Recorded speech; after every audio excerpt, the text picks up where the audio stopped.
გარემოსა და ბუნებრივი რესურსების დაცვის მინისტრი ბათუმში დაცული ტერიტორიების ადმინისტრაციების საკოორდინაციო შეხვედრას დაესწრო. ღონისძიებაზე დაცული ტერიტორიების 19 ადმინისტრაციის ხელმძღვანელებმა 2015 წლის შედეგებზე პრეზენტაციები წარადგინეს და წლის განმავლობაში მიღწეული წარმატებები შეაჯამეს.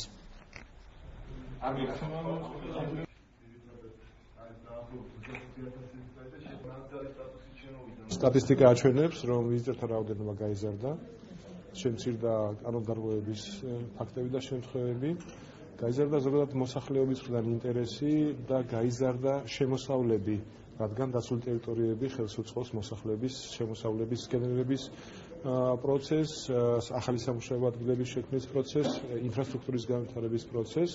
დონორთან დახმარებით ჩვენ ვაპირებთ ახალი ინფრასტრუქტურის განვითარებას, დაცული ტერიტორიების სისტემის გაფართოებას და დამატებითი ახალი სერვისების შეთავაზებას ჩვენი ვიზიტორებისთვის. დღეს მე წარმოადგენენ ლაგოდეხის დაცული ტერიტორიების მიღწევები, არსებული გამოწვევები, ძლიერი მხარეები და საჭიროები ძალიან მნიშვნელოვანი სამუშაო შეხვედრა იყო, სადაც ვისაუბრეთ მომავლის გეგმებზე.